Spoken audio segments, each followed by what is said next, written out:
Sebelumnya perkenalkan, saya Mega Sutio dengan 24 untuk pertanyaan saya.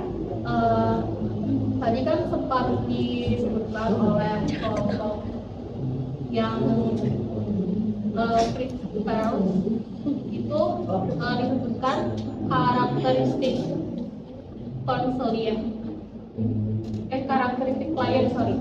Nah itu tuh maksud dari karakteristik klien itu sebenarnya klien dengan penanganan ini tuh seperti apa gitu. Soalnya tadi tuh masih sangat umumnya, itu minta tolong dijelasin ulang. Terus yang kedua, sebetulnya yang paling membedakan antara glacier sama Pels itu apa? Jawab pertanyaan dari Tata yang mengenai kenapa karakteristik konsep itu lebih umum sama kayak konsep teorinya. Jadi konsep teori sama itu tuh emang kayak sama. Jadi masalah psikosel itu justru muncul karena mereka tuh tidak sesuai dengan prinsip dasar teorinya. Lalu teori ini juga menyarankan kesadaran, tanggung jawab, sama kebutuhan. Sementara si konselingnya itu cenderung mengalami disosiasi, penghindaran, atau fragmentasi diri. Maka dari itu bisa dibilang karakteristik konseling ini tuh bukan ideal gitu. Justru mencerminkan apa yang ingin disebutkan melalui prinsip teori. Bisa dikerucutin lagi.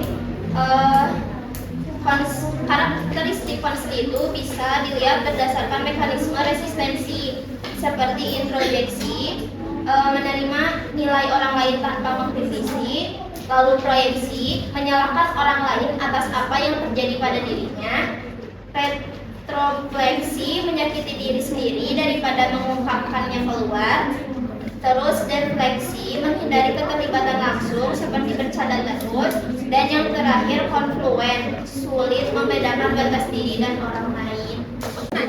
Perbedaan yang paling menonjol dari kedua ahli tersebut. Nah, kalau Glaser tuh lebih menekankan pada tanggung jawab dan pilihan perilaku untuk mencapai kebutuhan hidup yang seimbang. Glaser tuh percaya bahwa klien harus diajak bertanggung jawab atas pilihannya sendiri. Jadi misalnya ada seorang klien bilang ke si konselornya kalau saya tuh pengen masuk ke perguruan tinggi, terus si konselornya tuh balas, tapi kamu bakal kompeten tuh kalau kamu mau masuk perguruan tinggi terus belajarnya bolos, sering bolos sekolah, terus malas. Nah, itu tuh dibalikin lagi ke tanggung jawab kita. Tadi yang perbedaan antara GESAL dan GESAL. Tadi kan sudah dijelaskan bahwa itu tuh menjelaskan tentang membuat pilihan yang lebih baik gitu ya dari teori Glaser. Kalau dari GESAL itu bertujuan untuk membantu individu tersebut itu mencapai insight atau wawasan mendalam tentang diri mereka melalui pengalamannya secara langsung. Ini menambahkan juga apa sih perbedaan yang paling menonjol kalau dari GESAL sendiri itu dari pikirannya sendiri, pikiran, perasaan, dan tindakannya. Setelah dari GESAL perasaan tindakannya sudah kembali lagi pada saat ini, orang-orang yang mengalami trauma di masa lalu sudah di saat itu udah ada gitu. Nah, lanjut ke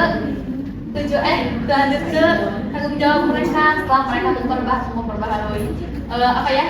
menghilangkan rasa trauma itu, yang misalkan seseorang terus-terusan berada di masa lalu itu, terus di masa sekarang tuh kayak hampa aja, balik lagi pakai teori GESAL ini biar individu tersebut itu hadir gitu di keadaan saat ini gitu, tidak di masa lalu terus, sehingga nantinya nyambung ke teori reality atau mereka tuh menentukan tujuan yang benar itu nanti dibantu oleh teori reality. Kalau di GESAL sendiri itu di pikiran, perasaan, dan tindakan mereka.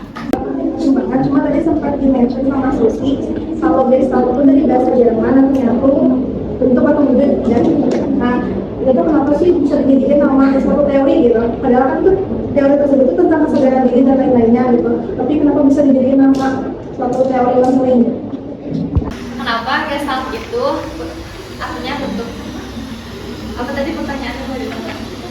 Kenapa bentuk? Kenapa namanya GESAL? Nah, yang artinya itu kan bentuk. Terus selain dari itu, Pearls ini mempelajari psikologi GESAL. Kan ini namanya konseling GESAL atau terapi GESAL. Nah, dia tuh mempelajari psikologi GESAL yang menekankan manusia itu dilihat dari bentuk kan partikel-partikel kecilnya nih.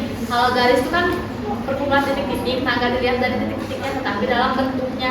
Jadi kenapa dinamakan gesalt? Karena berpandangan atau melihat manusia itu seperti bentuk dalam satu kesatuan yang tadi yang pikiran, perilaku sama tindakan. Jadi dilihat dalam bentuk itu, enggak yang satu-satu aja. Teknik utama di teori konseling gesalt ini. Yang pertama itu ada permainan dialog dan bisa dibarengi dengan kursi kosong atau MTC. Jadi dalam Hasanah 2016 teknik ini itu dilakukan dengan mengajak konseli mendialogkan dua kecenderungan yang berlawanan, yaitu top dog dan underdog. Jadi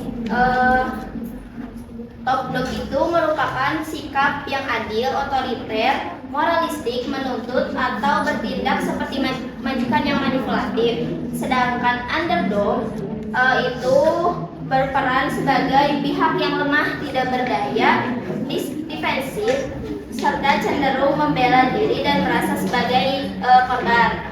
Ini tuh membantu mengeksplorasi konflik interpersonal, proyeksi, serta introyeksi dalam diri konseli. Tujuannya itu adalah menyelesaikan konflik masa lalu yang belum terselesaikan, seperti pertanyaan siapa tadi? Najla.